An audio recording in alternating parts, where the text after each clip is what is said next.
Bonsoir mesdames, messieurs, je suis très enchanté de vous retrouver dans le cadre de cette émission Haute Cour Politique qui a le bonheur et le plaisir de recevoir sur ce plateau une, pas la moindre, elle est avocate et puis en même temps coordonnatrice nationale ad intérim d'un parti DCU en sigle, entendez par là Dynamique Congo Uni. Avec elle, nous allons aborder plusieurs questions, l'actualité brûlante de notre société, mais également ce qu'elle fait exactement dans sa structure.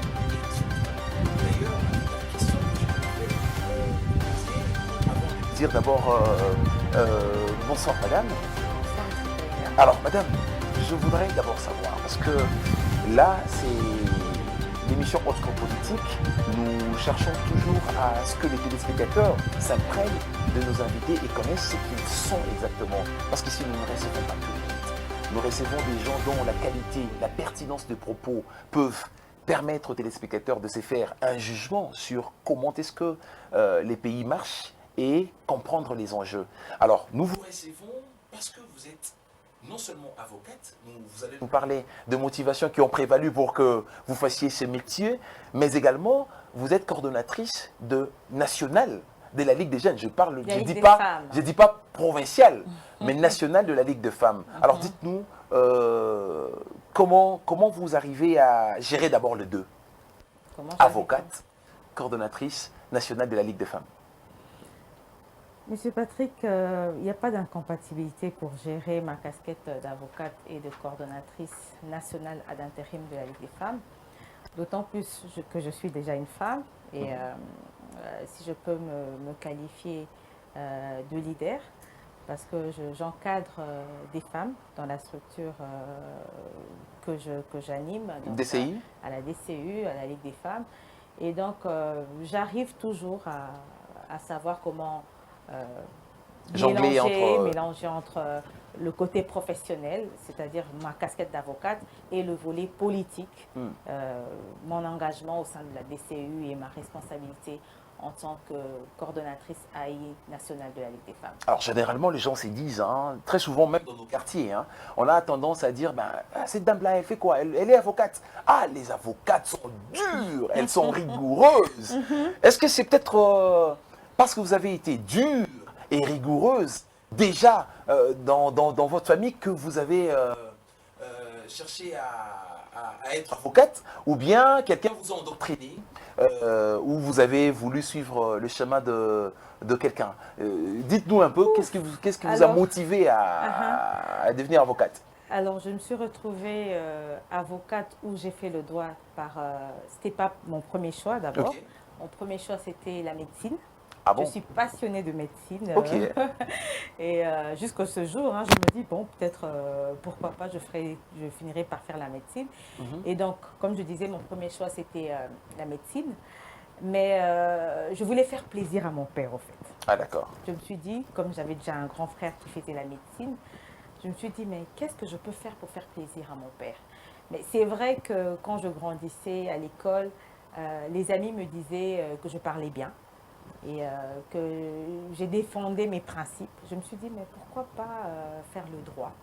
Et donc, j'ai opté pour le droit. C'était une aventure et j'ai appris à aimer passionnément le droit. Les droits, les juristes, des gens qui parlent trop, des gens qui parlent beaucoup. Donc vos collègues, le professeur André Mbata, ce sont des juristes. Vous avez le prof Nyabirungu, juriste. Vous parlez tellement, mais ce qui est vrai, c'est que vous parlez bien et vous parlez vrai. Et comment vous arrivez? Je sais que vous êtes avocate, vous êtes quelqu'un de rigoureuse, quelqu'un de... les tempéraments déjà ça va, mais quelles ont été vos premières impressions lorsque vous avez intégré le parti dans lequel vous évoluez? Écoutez, moi je dirais que la politique pour moi est une vocation. Okay. C'est un appel, j'ai cherché à fuir la politique parce que j'avais commencé étant jeune dans un parti politique. Dont je préfère taire le nom, je n'étais pas active. Okay. Je suis entrée dans ce parti politique parce que je croyais aux valeurs que prônait le président de ce parti politique, que je respecte beaucoup jusqu'à ce jour. Mais je n'étais pas active. Du coup, j'étais dépassée et mon emploi que j'avais à l'époque, parce que je n'étais pas encore avocate, j'étais employée, ne me permettait pas d'être dans un parti. Et être active. Et être active. Parce que mon travail me prenait beaucoup trop de temps et donc je ne pouvais pas être active. C'est comme ça que j'ai levé les pieds, j'ai laissé. Et plus tard, alors que je voulais regarder les choses de loin, mais je me suis dit, en regardant, j'ai dit, mais il n'y a pas beaucoup de femmes qui font la politique. Ça, c'est une évidence. Il n'y a pas beaucoup de femmes qui sont vraiment engagées et qui s'impliquent.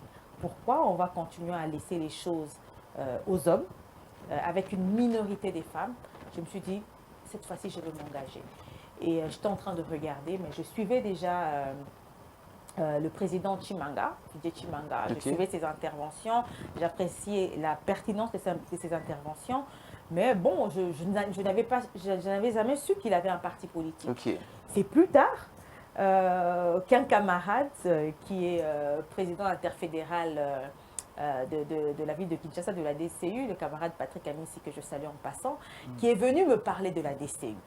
Et quand il m'a parlé de la DCU, j'ai vu directement le président national, j'ai vu ses interventions, je me suis dit, pourquoi pas? En fait, il a vendu la DCU et la vision que prenait la DCU rencontrait ma vision ou mes attentes. C'est comme ça que je me suis dit, ok, j'embarque dans cette belle aventure de la DCU.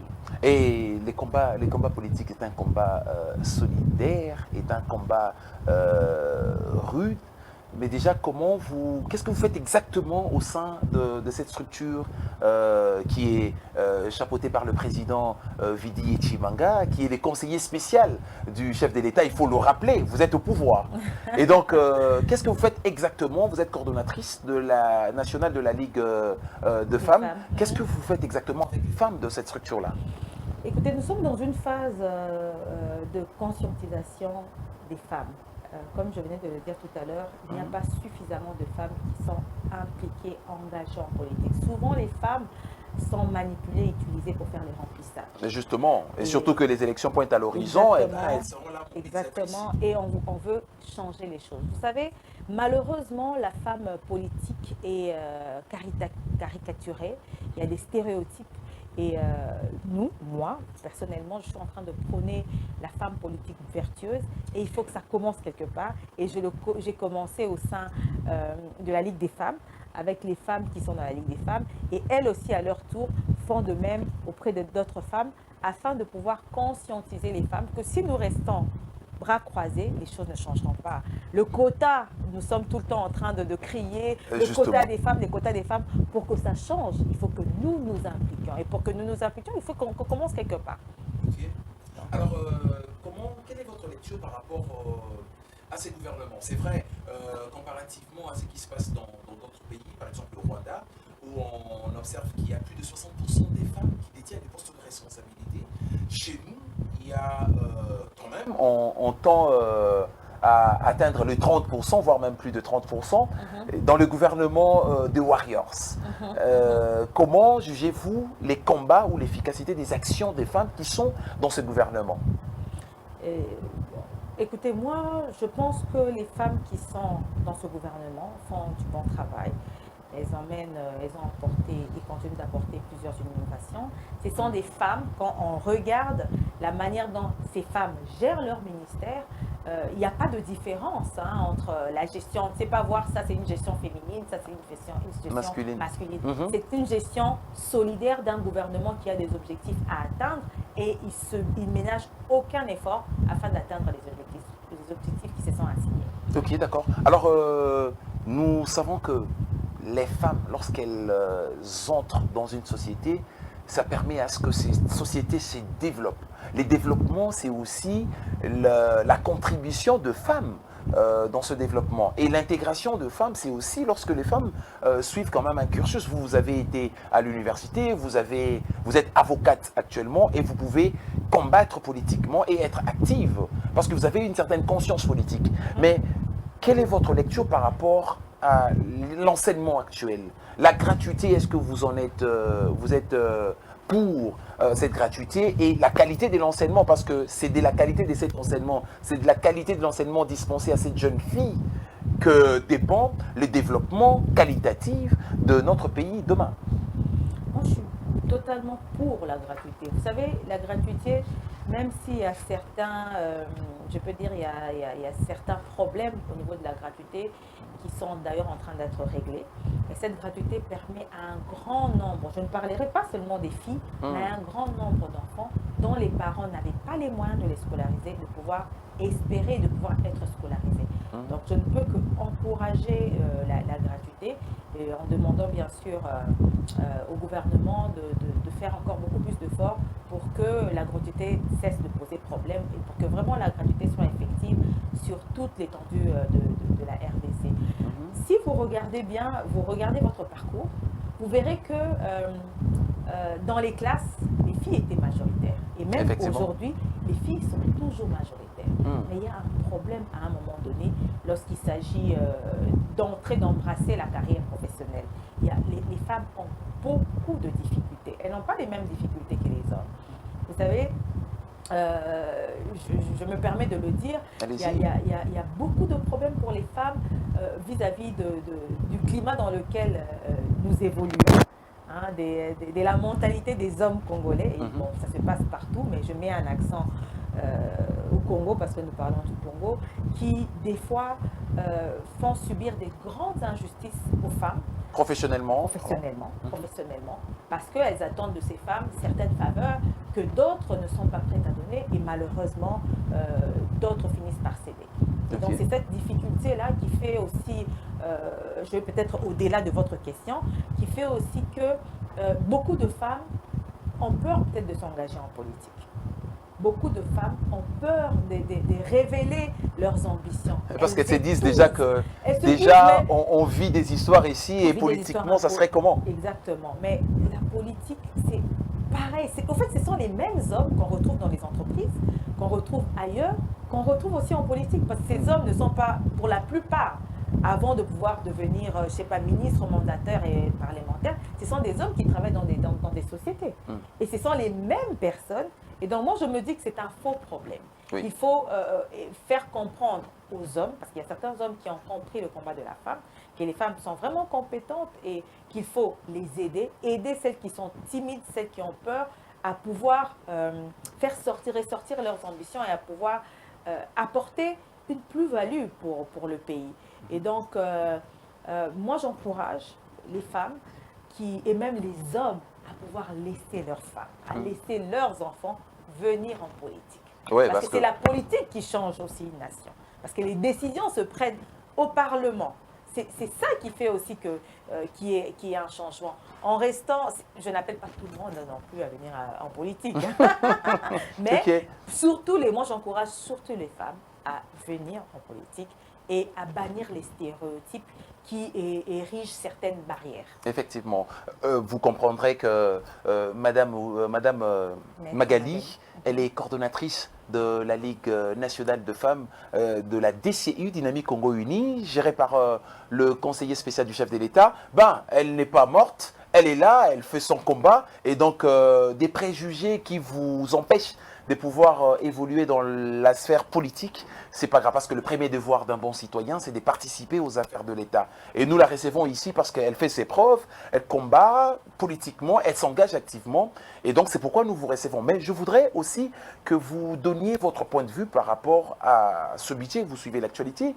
Vous savez que le Premier ministre Sama Lukonde venait de déposer la loi de finances 2022, le projet de budget.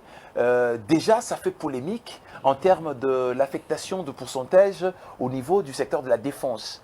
Alors, vous avez suivi, quel est votre point de vue? D'abord, globalement, par rapport au montant du budget et par rapport à la polémique qui demande, d'ailleurs, il y a le vice-président de l'Assemblée nationale qui a demandé à ce qu'on essaye un peu de presser un peu le train de vie des institutions pour essayer de majorer dans le secteur de la défense.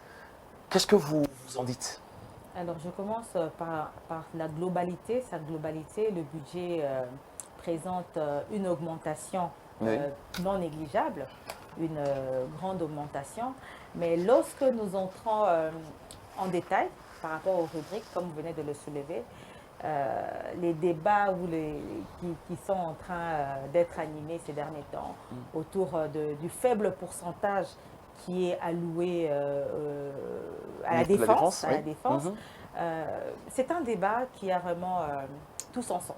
Tout son sens parce que nous savons que le pays a une insécurité depuis plusieurs années et le président, en prenant le pouvoir, et il ne cesse de le dire, il veut pacifier tout l'Est. Il veut que le pays puisse retrouver sa paix dans son intégralité. Et donc, je ne sais pas sur quelle base le gouvernement a jugé bon d'allouer ce montant que nous estimons faible à la défense. Est-ce qu'ils ont certaines donnes que nous n'avons pas? Mais moi, je pense pour moi qu'il y a certaines rubriques qui devraient bénéficier d'un pourcentage plus grand que le pourcentage qu'ils bénéficient pour l'instant, que ce soit la défense, que ce soit l'éducation, donc l'enseignement, la santé. Ce sont des pourcentages vraiment que le gouvernement et le Parlement devra revoir. Ben voilà, madame, c'est vrai que cette question a fait couler beaucoup d'encre et des salives, c'est vrai, parce que dans cette partie du pays, à l'Est, les femmes sont violées, elles sont mutilées. Il y a des atrocités qui se commettent dans cette partie-là. Déjà, à votre niveau, qu'est-ce que vous faites exactement pour faire entendre votre voix de femme auprès des autorités gouvernementales, de manière à ce que, au moins, que la paix soit instaurée complètement. Parce qu'avec ce genre de pourcentage affecté au niveau de la défense, c'est vrai, c'est de bonne guerre lorsque le Premier ministre dépose un budget, mais il appartient aussi, comme l'interpellation du président, du vice-président de l'Assemblée nationale qui demande à ce que le sceau soit rectifié, que les honorables femmes députées de l'Est et hommes puissent arriver à rectifier les choses de manière à ce que les pourcentages soient quand même revus à la hausse. Comment vous faites pour faire entendre votre voix par rapport à cette question-là, au niveau de la structure que vous gérez? Au niveau de la structure que je gère, d'abord, comme vous venez de le dire, il y a le président national du parti, les conseillers... le spécial du chef de l'État, c'est vrai. Très facilement, vous avez un canal pour... Voilà, c'est une voie, un canal par lequel nous pouvons faire parvenir certaines propositions. Okay. Et donc, nous n'hésitons pas, quand nous trouvons des propositions concrètes à faire, nous le faisons. Mais je pense que la solution, afin que nos sœurs, nos mères, nos enfants arrêtent d'être violés, c'est que cette guerre prenne fin. Donc, il faudrait absolument que nous puissions encourager notre armée, les FARDC qui font un grand travail. Mais malheureusement, sans le savoir, par ignorance, nous faisons beaucoup plus l'apologie des tueries. Nous ne faisons pas l'apologie du grand travail qui est en train de mener le FARDC. Ils perdent de leur vie tous les jours, ils perdent de leur sang. Et donc, je pense que nous devons encourager le FARDC. Il y a quelque temps, ma Ligue des femmes, moi et ainsi que la Ligue des femmes de la DCU, nous avons fait une action. C'était une action à caractère social, mais c'était plus dans le but de montrer un encouragement aux FARDC. Nous sommes allés rendre visite aux femmes, au camp Kokolo, à la maternité, aux femmes militaires. C'était pour nous une manière d'apporter un peu de réconfort à ces femmes, à ces militaires qui de loin peuvent trouver dans ce geste un encouragement. Ok. Alors, que répondez-vous à ces gens qui pensent qu'il est plus que temps d'arrêter avec cet état des sièges parce que les tueries continuent? Quelle est votre position en tant que coordonnatrice de la Ligue des femmes de votre parti, DCU? Souvent, ou en tant que vous, personnellement? Souvent, et bon, à tort ou à raison, on décide souvent de voir que les côtés négatifs des choses. Nous ne voyons pas toutes les avancées qui sont en train d'être faites par les FARDC, par cet état des sièges. Aujourd'hui, si vous vous souviendrez, vous allez voir qu'il y a eu plusieurs personnes qui sont des complices de cette instabilité, qui ont été identifiés. Il y a certains réseaux qui ont été identifiés et vous imaginez qu'il y a certains acteurs ne sont autres que des chefs de groupement, des chefs de village. Et c'est un grand travail qui a été fait grâce notamment à l'état de siège.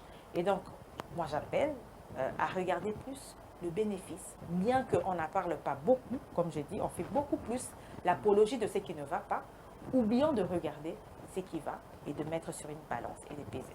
D'accord, ce que vous venez de dire, c'est très important. Il faut rappeler que c'est une guerre asymétrique parce qu'il y a des chefs de groupement qui sont aussi complices dans cette instabilité et donc nous appelons la paix de tout notre vœu. Alors je voudrais quand même qu'on parle aussi de ce mouvement politique actuellement. Il y a un bloc qu'on appelle le bloc patriotique.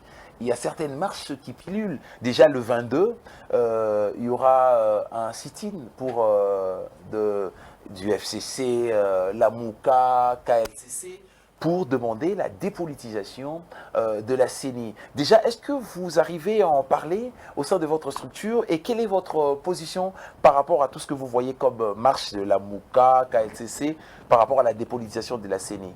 Déjà, comment avez-vous reçu la nomination de l'installation de Denis Kadima en tant que président du bureau de la CENI et quelle est votre lecture par rapport à toutes ces marches et revendications de l'opposition? En tant que coordonnatrice de la Ligue des femmes de la DCU, j'ai reçu, vraiment je dirais agréablement, j'ai salué la nomination de M. Kadima comme président de la CENI. Parce que depuis, vous n'êtes pas sans le savoir, depuis plusieurs mois, il y a eu délai sur délai accordé afin que le consensus soit trouvé. Le consensus n'a pas pu être trouvé. Et nous devons, la machine doit continuer. La machine ne doit pas être bloquée parce que certaines personnes veulent rester cantonnées sur leur position.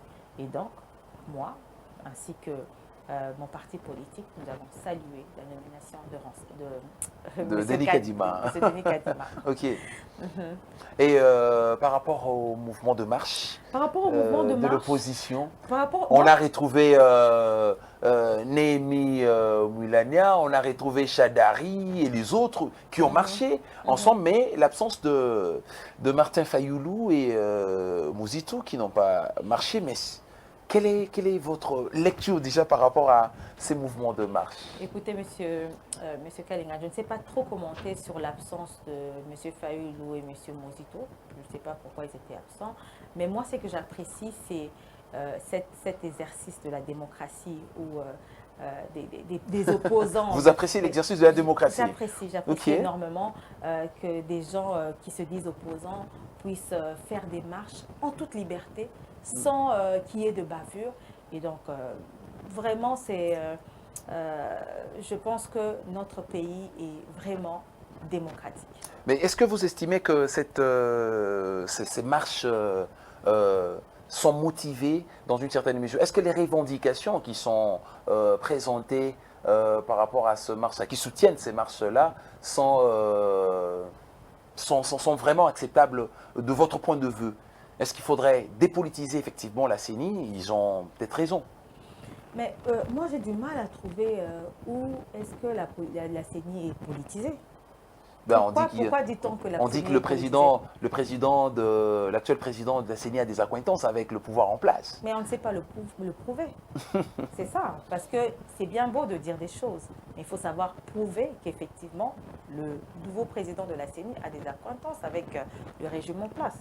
Ça a toujours été comme ça. Hein. C'était le cas pour Ronsard Malonda. Mais finalement, je me demande quel est le candidat qui va plaire aux opposants. Peut-être leur candidat. Donc c'est une démarche utopique, dans une certaine mesure, selon vous? C'est une démarche que je respecte. Hein. On est dans un pays de liberté. Et donc, comme je disais, moi, j'apprécie ces beaux jeux de la démocratie qui leur permet de revendiquer, de porter haut leurs revendications. Mais je n'ai pas trop de commentaires à faire sur leurs revendications parce que ce ne sont pas mes revendications. Alors, vous êtes de la dynamique Congo Uni, vous êtes aussi allié de l'IDPS, on peut dire, allié au président de la République, vous êtes au pouvoir. Comment jugez-vous l'efficacité de l'action du président de la République? Est-ce que vous estimez que le président de la République, avec ce qu'il est en train de faire, peut, dans une certaine mesure, en 2023, briguer un second mandat? Est-ce que vous pensez que la population se retrouve dans ce qu'il est en train de faire? Ce qui est sûr qu'un candidat n'aura jamais l'unanimité. Il y aura toujours ceux qui seront pour et ceux qui seront contre.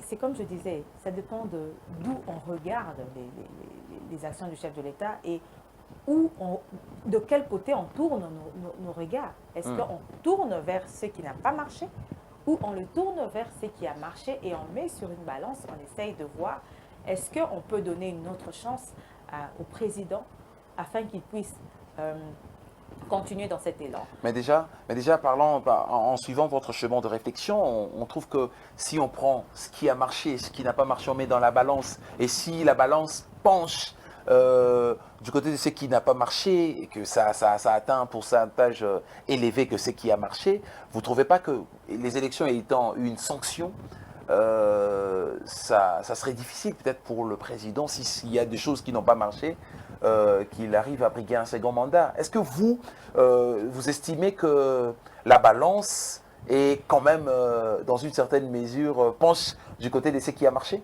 Oui, pour moi, la balance penche du côté de ce qui a marché. Est-ce qu'il y a des éléments qui les justifient? Surtout en tenant compte de nos réalités, parce que nous avons des réalités qui sont propres à nous. J'entends souvent des gens comparer notre pays à d'autres pays, alors que nous ne vivons pas les mêmes réalités. Il y a un grand travail que l'IGF, par exemple, est en train d'être fait. Aujourd'hui, si le budget a pu atteindre ces proportions, c'est parce qu'il y a eu un grand travail aussi que l'IGF, que je salue, dont je salue le travail, est en train d'être fait.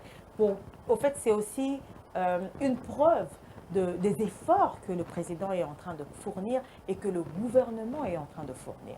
Et donc, ça pèse sur le côté avantage ou positif de ce régime. Il y a plusieurs autres choses. La liste n'est pas exhaustive, hein, que le président a eu à faire. La gratuité, je pense que j'ai parlé de la gratuité en disant que souvent, les gens voient ce qui ne marche pas côté gratuité, mais ils ne voient pas cette opportunité qui a été donnée à beaucoup qui n'avaient pas peut-être pu rêver de pouvoir scolariser leurs enfants, de voir les enfants être scolarisés. Vous m'avez posé une question tout à l'heure qui me revient, je pense que je n'ai pas eu à y répondre par rapport à la qualité de l'enseignement.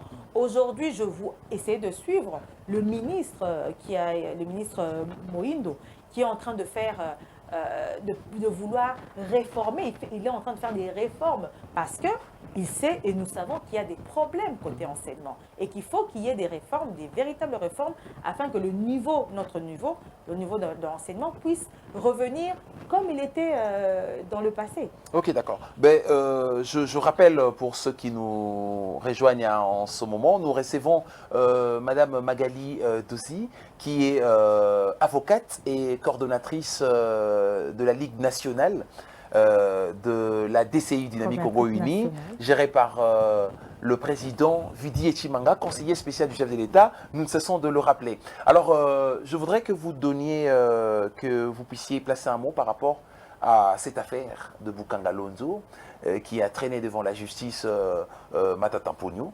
au niveau de la Cour constitutionnelle pour statuer sur cette question-là. Mais on a finalement, en fin de compte, on a trouvé que la Cour s'est dessaisie de cette affaire parce qu'elle estime qu'elle est incompétente de traiter une telle affaire. Est-ce que vous pensez réellement que la démarche était bien suivie, sans pour autant faire assez de commentaires, mais est-ce que vous trouvez que de cette manière-là, l'état de droit est effectivement garanti? Oui, en effet, c'est le débat du moment, c'est le débat du moment. Mais la Cour constitutionnelle a su démontrer qu'il y avait un vide juridique par rapport au statut du sénateur Matata aujourd'hui, qui est ancien Premier ministre. Il est jugé pour les faits infractionnels qu'il aurait commis au temps où il était Premier ministre. Mais il n'y a aucun texte, malheureusement, qui prévoit Premier ministre. Mais c'est quand même une aberration quand même. Nous avons des députés, nous avons des sénateurs. Comment est-ce que on peut même pas imaginer un instant consigner cela dans la Constitution?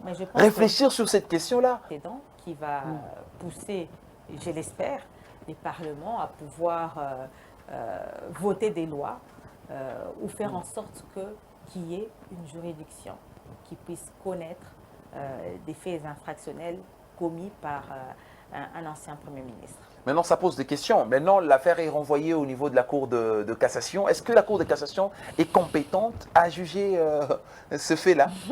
La Cour de cassation n'est, à mon humble avis, la Hmm. Cour de cassation n'est pas compétente pour juger. C'est comme je disais tout à l'heure, il y a Hmm. un vide juridique. La Cour Hmm. de cassation est le juge naturel de Matata en tant que sénateur, mais Oui. il n'est pas jugé pour Hmm. des faits qu'il a commis en tant que sénateur, mais pour des faits qu'il a eu à commettre, qu'il aurait eu Hmm. à commettre lorsqu'il était Premier ministre. Hmm. Donc pour moi, le problème reste entier. Alors, dans cette confusion-là, madame, vous êtes avocate, dites-nous un peu, il y a un vide juridique, on comprend bien, il y a un vide, c'est-à-dire que le texte ne clarifie en rien que les faits infractionnels qui lui sont reprochés doivent être traités au niveau de la Cour constitutionnelle, encore moins au niveau de la Cour de cassation. Mais lorsque l'affaire est renvoyée maintenant au niveau de la Cour de cassation, je m'imagine, est-ce qu'on va, comme il y avait un vide juridique, on va se dire, ben d'accord, on va créer peut-être ce qu'on appelle, ce que vous appelez les avocats jurisprudence, on va le juger au niveau de la Cour de cassation et ça va créer un cas de colle, comme ça, en attendant que le texte soit présenté au niveau du Parlement pour combler ces vides-là. Est-ce que ça serait peut-être, ça va suivre ces schémas-là? Ah, je ne sais pas le dire. On ne peut pas mettre la charrue devant le bœuf. On va attendre. Je pense que tout juriste s'attend à suivre l'arrêt de la Cour constitutionnelle, de la Cour de cassation, qui va créer une jurisprudence ou non. Ok, d'accord. Alors, madame, dites-nous, vous êtes femme, vous combattez depuis un certain temps dans la sphère politique. Alors, dites-nous, est-ce que vous avez, vous, parce que vous évoluez dans une structure politique, est-ce que vous avez des ambitions Des ambitions pour 2023? Bien sûr que j'ai des ambitions que je me réserve d'exprimer pour le moment, mais j'ai des ambitions. Tout à l'heure, j'ai parlé de ce qui a fait que je rejoigne la politique. Oui. C'est parce que je me suis rendu compte aussi que le quota des femmes était vraiment très très faible et que pour changer les choses, il fallait aussi que moi, je vienne avec ma modeste contribution pour pouvoir faire changer les choses. Et dans cette même logique, effectivement, je serai candidate en 2023. Mais nous prenons date, hein? Je n'en dis plus. Nous prenons date, ça se passe dans haute cour politique. Alors, déjà, par rapport à la contribution des femmes qui sont actuellement dans le gouvernement et d'autres, parce qu'on a vécu au Rwanda, par exemple, il y a plus de 60%. La présidente même de l'Assemblée là-bas au Parlement, c'est une femme. Et il y a beaucoup de députés, plus de 50% des députés sont de femmes. Les entreprises publiques, les entreprises privées sont détenues par un nombre impressionnant de femmes qui, en comparatif avec la RDC, ça traîne encore, il y a des femmes qui traînent encore le pied. Mais est-ce que vous jugez efficaces les actions des femmes au sein du gouvernement, au sein de l'Assemblée nationale, du Parlement, au sein des entreprises? Est-ce que vous pensez que vous trouvez vraiment que c'est efficace les actions qu'elles sont en train d'être menées? Je pense que c'est efficace, mais le problème reste le même. Il y a un faible pourcentage de femmes qui ont des postes décisionnels, que ce soit dans ce ministère, dans ce gouvernement, où il y a 27% des femmes, que ce soit au Parlement, où le pourcentage des femmes est faible. Je ne pense même pas qu'elles atteignent, que ce pourcentage atteint 10%. Et donc, pour y pallier, il y a un grand travail qui doit être fait au niveau des femmes. Il faudrait conscientiser les femmes, que les femmes puissent se réveiller, qu'elles puissent oser. Essayer de mettre de côté les stéréotypes, nos faiblesses culturelles qui empêchent la femme de pouvoir s'exprimer, exprimer ses ambitions, de pouvoir oser. Souvent, les femmes ont peur. Beaucoup laissent leurs ambitions sommeiller. Et donc, c'est un travail que les associations, les partis politiques, les groupes de pression font. Et les résultats se voient, mais c'est un processus. C'est un processus pour que nous puissions atteindre le niveau de représentativité des femmes comme au Rwanda. Je pense que c'est un processus. Nous avons pu atteindre 27%, peut-être dans le prochain gouvernement, peut-être dans les prochaines élections. C'est ça mon vœu, qu'il y ait plusieurs femmes candidates et plusieurs femmes qui seront élues. Et nous espérons que vous serez élue, madame, et que vous serez dans le gouvernement pour faire booster les choses et donner qualitativement le meilleur de vous pour que le pays se développe. C'est sur cette note, en tout cas, je voudrais que vous donniez un dernier mot avant de clôturer complètement cette émission. Je vous remercie de m'avoir invité sur Merci. votre plateau.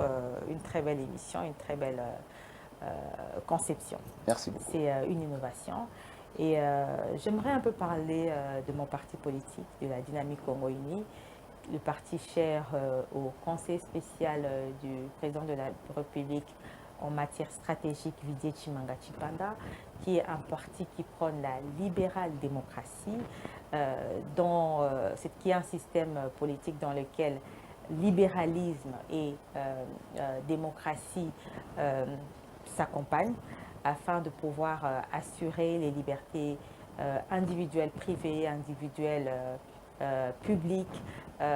Nous prenons la séparation de pouvoir, nous prenons les respects des droits qui sont inhérents à la vie humaine. Et donc, j'invite les personnes les femmes principalement, mais femmes et hommes en général, de pouvoir rejoindre notre formation politique, la Dynamique Congo Uni. Si vous pensez que vous avez quelque chose à faire, une pierre à venir poser dans cet édifice que nous sommes en train de bâtir, votre place vous attend. Voilà, votre place vous attend. C'est sur cette note de la coordonnatrice intérim de la Ligue nationale de la Dynamique Congo Uni, parti cher au président Didier Tshimanga, conseil spécial de questions stratégiques du chef de l'État, que nous mettons un terme à cette émission Haute Cour Politique. Merci de l'avoir suivi et bonne suite des programmes.